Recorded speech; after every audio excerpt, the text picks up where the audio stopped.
सभी का स्वागत है हमारे YouTube channel AK art classes पर।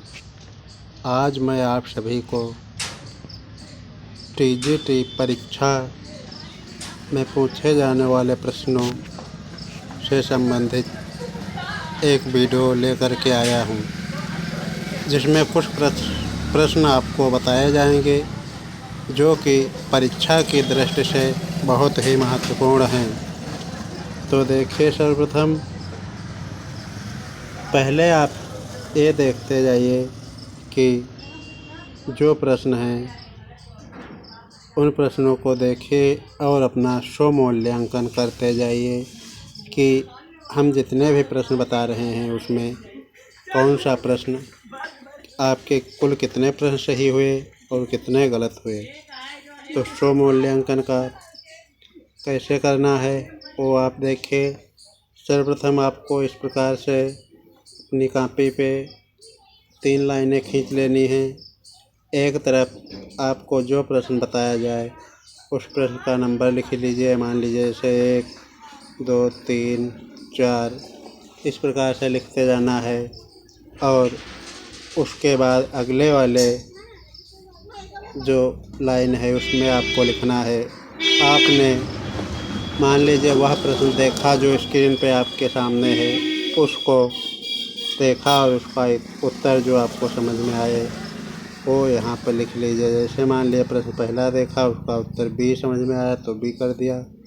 और फिर आपको देखना है, जब यहाँ पे आपको बताया जाएगा जो सही तो वह इधर आप लिखते जाइए। इसी प्रकार से आप हर प्रश्नों में करते जाइए। मान लीजिए दूसरे का डी, तीसरे का सी, इसी प्रकार से। और स्क्रीन पे बताया गया ए और बी। तो इस प्रकार से आपको देखना है कि हमारे कितने प्रश्न सही हुए, जो कि आपको नीचे कमेंट करके बताने हैं। तो देखिए, पहला प्रश्न आपके सामने स्क्रीन पे, विजयनगर की शैली में निम्नलिखित में से कौन से भाव प्रदर्शित नहीं होते हैं। यानी जो विजयनगर की शैली है उसमें कौन से भाव प्रदर्शित नहीं होते हैं।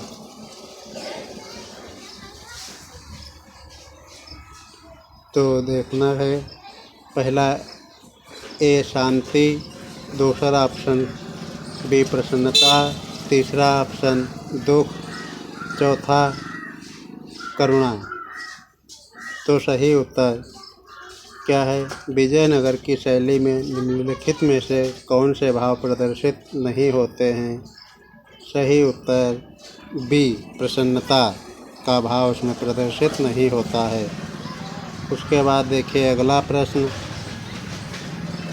ये प्रश्न नंबर 1 और उसके बाद देखिए प्रश्न नंबर 2 सर।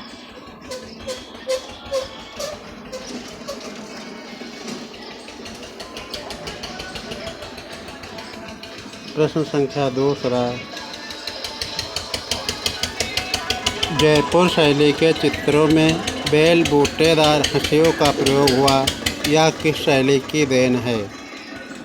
तो जो चित्रकला की शैली है जयपुर, उसके चित्रों में बेल बूटेदार जो हंसिए बने हैं उनका प्रयोग हुआ, वह हंसिए किस शैली की देन है।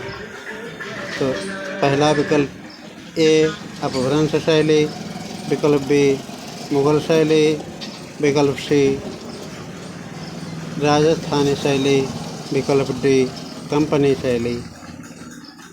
तो बेल बूटेदार हंसियों का जो प्रयोग हुआ वह हंसिया बनाने की परंपरा की शुरुआत मुग़ल काल से मानी जाती है।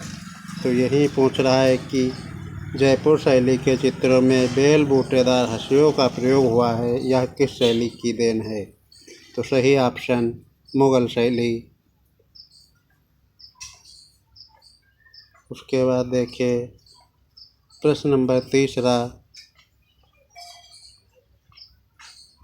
तीसरा, दीवारों और छतों के ऊपर बनाया गया चित्र क्या कहलाता है। तीसरा प्रश्न पूछ रहा है, दीवारों और छतों के ऊपर बनाया गया चित्र क्या कहलाता है? पहला ऑप्शन ए पोथी चित्र, ऑप्शन बी ताड़ चित्र, ऑप्शन सी नक्काशी और चौथा ऑप्शन डी भित्ति चित्र। तो दीवारों छत्ते के ऊपर बनाया गया चित्र भित्ति चित्र कहलाता है। सही ऑप्शन संख्या डी भित्ति चित्र।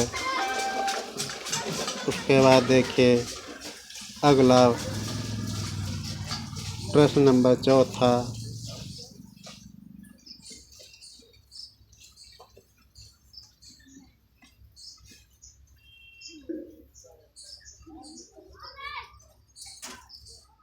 प्रश्न नंबर चौथा आपकी स्क्रीन पे देखिए, भित्ति चित्रों की परंपरा किस युग से रही है? यानी भित्ति चित्रों की जो परंपरा है वह किस युग से रही है? पहला ऑप्शन ए मध्य युग, ऑप्शन बी पाषाण युग, ऑप्शन सी अशोक के समय से, ऑप्शन डी आदिम युग से। तो भित्ति चित्रों की जो परंपरा है वह आदिम युग से ही रही है। तो ऑप्शन डी सही है, भित्ति चित्रों की परंपरा आदिम युग से रही है। उसके बाद देखिए प्रश्न पाँचवा।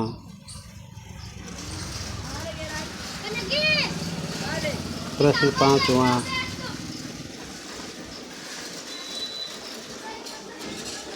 पाँचवा देखिए, कोयन नेफरटिटी शिल्प किस जगह निर्मित हुआ? जो रानी नेफरटिटी या नेफरनिती इसे भी कहते हैं।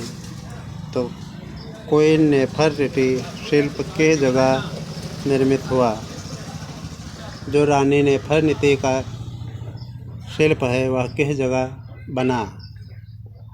तो देखिए option A Mesopotamia, option B Greece, option C मिस्र, ऑप्शन डी फ्लोरेंस।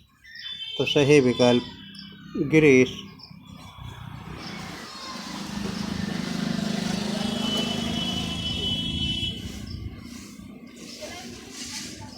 उसके बाद देखिए प्रश्न छठा। प्रश्न नंबर छठा।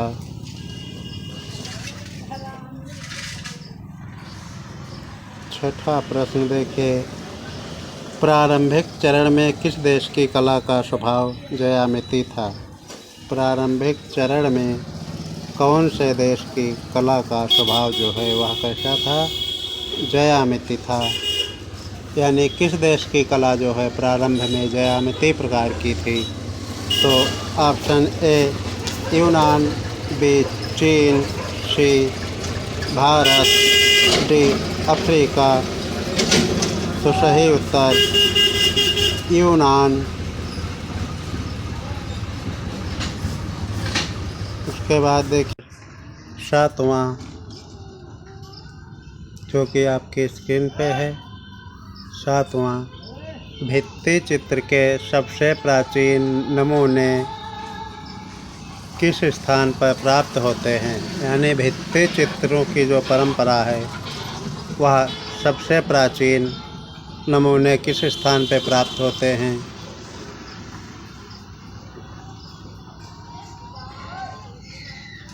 तो मेसोपोटामिया, विकल्प ए, विकल्प बी यूनान, विकल्प डी फ्लोरेंस, विकल्प सी जोगीमारा। तो भित्ति चित्रों की जो के सबसे प्राचीन नमूने भारत व जोगीमारा गुफा से प्राप्त होते हैं। उसके बाद देखिए प्रश्न संख्या आठवां।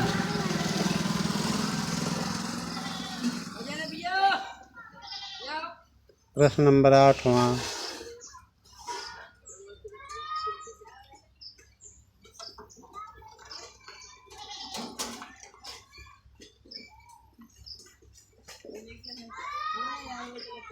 आठवां प्रश्न देखिए,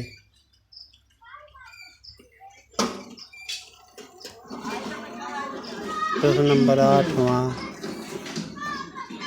जो कि है, कौन सा ऐसा कला आंदोलन था जो 18वीं सदी के मध्य में रोम से चलकर पूरे संसार में फैल गया। यानी कौन सा ऐसा कला आंदोलन था जो 18वीं सदी के मध्य में रोम से चलकर पूरे संसार में फैल गया। ऑप्शन ए प्रभाववाद, ऑप्शन बी उत्तर प्रभाववाद, ऑप्शन सी दादावाद, ऑप्शन डी नवश्रेणवाद या नवशास्त्रीयवाद। सही उत्तर नवशास्त्रीयवाद, ऑप्शन डी। उसके बाद देखिए अगला प्रश्न संख्या 10। प्रश्न संख्या 10। प्रश्न संख्या 10 आपके सामने स्क्रीन पे देखिए पूछ रहा है, लचीली घड़ियाँ किसकी कृत है? यानी जो लचीली घड़ियाँ हैं वह किसकी कृत है? विकल्प ए मार्क्स यंगस्टर, विकल्प बी युतानवी, विकल्प सी साल्वाडोर डाली, विकल्प डी जॉन मीरो। सही उत्तर विकल्प सी साल्वाडोर डाली। लचीली घड़ियाँ किसकी कृत हैं? साल्वाडोर डाली की। उसके बाद देखिए प्रश्न नंबर 11।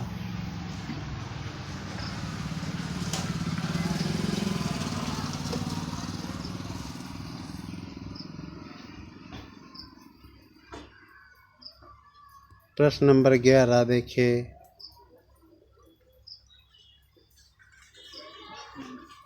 11 किस देश के नाट्य शास्त्र के अनुसार 4 स्वाभाविक रंग नीला, पीला, लाल, सफ़ेद माने गए हैं? यानी पूछ रहा है कि किस देश के नाट्य शास्त्र के अनुसार 4 स्वाभाविक रंग नीला, पीला, लाल, सफ़ेद माने गए हैं। यानी प्रश्न कह रहा है कि कौन से देश के नाट्य शास्त्र के अनुसार 4 स्वाभाविक रंग माने गए हैं? विकल्प ए इराक, विकल्प बी यूनान, विकल्प सी भारत, विकल्प डी चीन। तो सही उत्तर भारत, क्योंकि भारत के नाट्य शास्त्र के अनुसार 4 स्वाभाविक रंग माने गए हैं।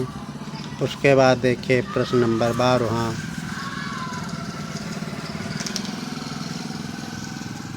प्रश्न नंबर 12।